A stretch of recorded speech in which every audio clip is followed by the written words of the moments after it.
নমস্কাৰ শ্ৰোতা বন্ধুসকল, কেনে আছে আপোনালোক? এষ্ট্ৰ বেদাৱতী চেনেলৰ জৰিয়তে আপোনালোক সকলোকে স্বাগতম জনাইছোঁ। আপোনাৰ ভালপোৱাজন কেনে হ'ব আপোনাৰ জানিবলৈ মন নাযায়নে? আপুনি বাৰু কাৰোবাক ভাল পাই আছে নেকি? তেখেতৰ লগত আপোনাৰ কম্পেটিবিলিটি কেনেকুৱা হ'ব আপুনি জানিব বিচাৰে নেকি? যদিহে আপুনি বিজনেছ কৰিছে তেতিয়াহ'লে আপোনাৰ পাৰ্টনাৰৰ লগত আপোনাৰ কিমান মন মিলিব সেই কথা জানিব বিচাৰে নেকি? এই সকলো কথা আমি নিউমাৰলজিৰ সহায়ত আপোনাৰ আগত দাঙি ধৰিব বিচাৰিম।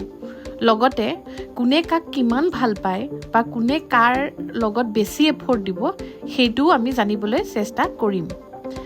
নিউমাৰলজি পদ্ধতিৰে আমি আপোনাৰ বিজনেছ পাৰ্টনাৰৰ লগৰ কম্পেটিবিলিটিৰ লগতে যদিহে কোনোবা আপোনাৰ ভাল বন্ধু হয় সেই বন্ধুত্ব কিমান দূৰ চলিব সেই কথাও জানিব পাৰিম।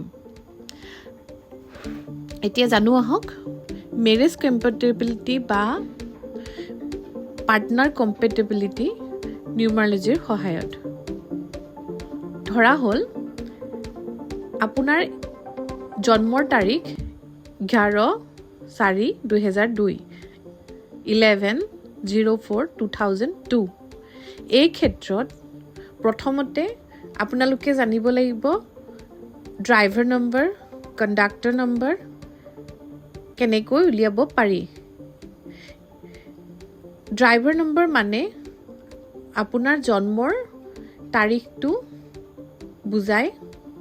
যদিহে আপোনাৰ জন্ম 1 পৰা 9 তাৰিখৰ ভিতৰত হৈছে তেতিয়াহ'লে সেই তাৰিখটোৱে হ'ব আপোনাৰ ড্ৰাইভাৰ নম্বৰ। যদিহে আপোনাৰ জন্ম 10 পৰা 31 তাৰিখৰ ভিতৰত হৈছে তেতিয়াহ'লে তাৰ টোটেলটো হ'ব আপোনাৰ ড্ৰাইভাৰ নম্বৰ। এই ডেট অফ বাৰ্থৰ ক্ষেত্ৰত ড্ৰাইভাৰ নম্বৰটো হ'ব 1 + 1 = 2। কণ্ডাক্টৰ নম্বৰ কেনেকৈ উলিয়াম? কণ্ডাক্টৰ নম্বৰ উলিয়াবৰ কাৰণে আপোনাক দিয়া টোটেল ডেট অফ বাৰ্থৰ টোটেল নাম্বাৰছখিনি যোগ কৰিব লাগিব।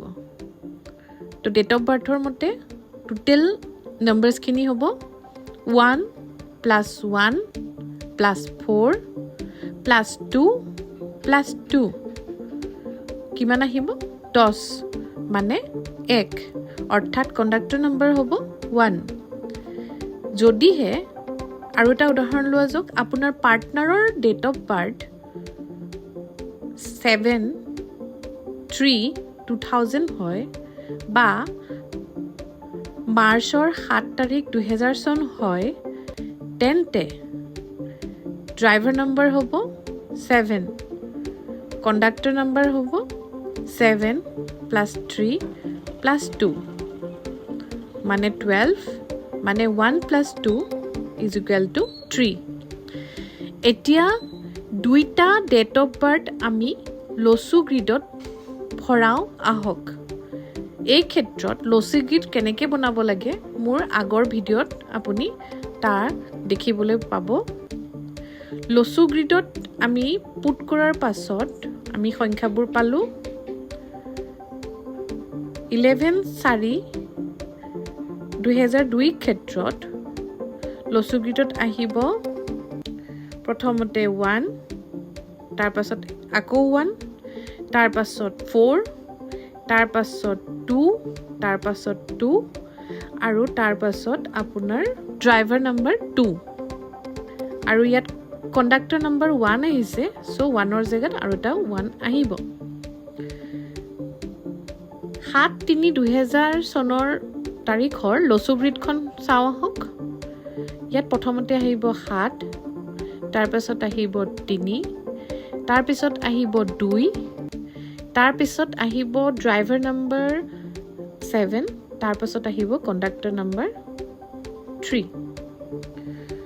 চ' ইয়াত কম্পেটিবিলিটি চেক কৰিবলৈ প্ৰথম ষ্টেপটো হ'ব হাজবেণ্ড বা আপুনি বা আপোনাৰ পাৰ্টনাৰৰ ড্ৰাইভাৰ নম্বৰ ফ্ৰেণ্ডলি হয় নে নহয়। আমাৰ দিয়া উদাহৰণটোৰ ক্ষেত্ৰত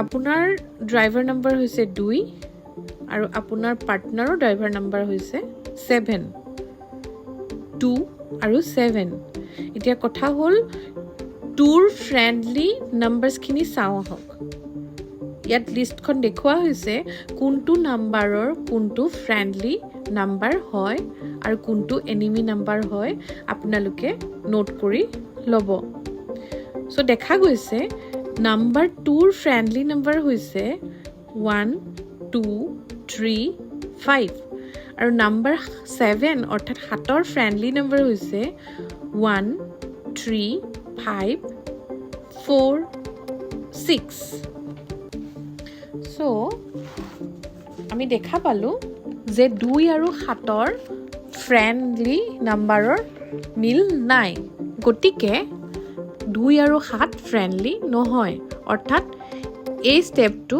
ফেল হৈছে ষ্টেপ নম্বৰ 2 যদিহে লছুগৃতত কিমান নম্বৰৰ আদান প্ৰদান হৈছে সেইটো দেখা যাওক এই ক্ষেত্ৰত লছুগৃতত দুটা নাম্বাৰৰ আদান প্ৰদান হৈছে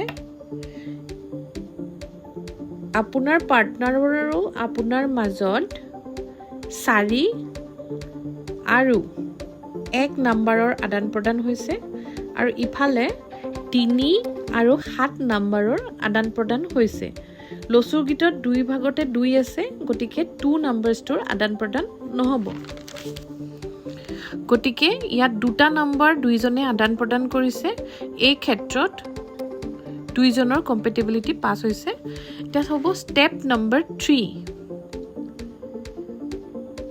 আপুনি আৰু আপোনাৰ পাৰ্টনাৰে কিমানটা প্ল্যান কমপ্লিট কৰিছে এতিয়া প্ল্যান মানেনো কি চাওঁ আহক লছুগৃতত প্ৰথম ঘৰত থাকে 492 দ্বিতীয় ঘৰত থাকে 357 আৰু তৃতীয় ঘৰত থাকে 816 আৰু ইয়াত টোটেল 3/3 প্ল্যান আছে মানে 438 492 357 951 816 276 456 আৰু 258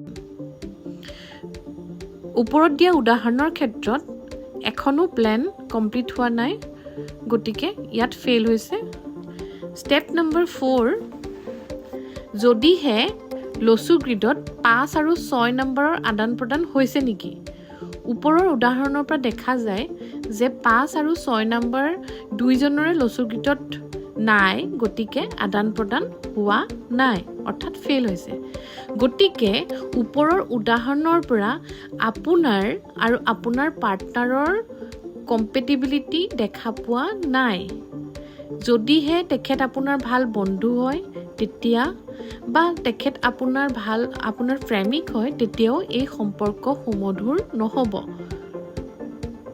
গতিকে গম পালো যে ড্ৰাইভাৰ নাম্বাৰ ফ্ৰেণ্ডলি হ'ব লাগিব আৰু যদিহে ড্ৰাইভাৰ নাম্বাৰ ফ্ৰেণ্ডলি নহয় তেন্তে বাকি কণ্ডিশ্যনখিনি পাছ হ'ব লাগিব এনে হ'লেহে আপোনাৰ পাৰ্টনাৰৰ লগত কম্পেটিবিলিটি থাকে আৰু এনে ক্ষেত্ৰত আপোনালোক দুয়োৰে মন মিলে আৰু ৰিলেশ্যনশ্বিপ আগবাঢ়ে নিউমাৰলজিৰ জৰিয়তে আপুনি আপোনাৰ পাৰ্টনাৰৰ বিষয়ে যথেষ্ট কথা গম পালে নিশ্চয় এই ভিডিঅ'টিৰ জৰিয়তে গতিকে আজিলৈ ইমানতে আমি সমাপ্ত কৰিছোঁ আমাৰ নেক্সট ভিডিঅ'ত ভেদিক এষ্ট্ৰলজিৰ জৰিয়তে আপুনি আপোনাৰ পাৰ্টনাৰৰ লক্ষণবোৰ কেনেকৈ গম পাব সেই বিষয়ে আলোচনা কৰিম গতিকে মোৰ চেনেলটি চাই থাকিব লগতে ছাবস্ক্ৰাইব আৰু লাইকো কৰিব কিবা অসুবিধা থাকিলে আপোনালোকৰ পাৰ্চনেল লাইফত মোক তলত কমেণ্ট বক্সত কমেণ্ট কৰিব মই ৰিপ্লাই কৰিম ধন্যবাদ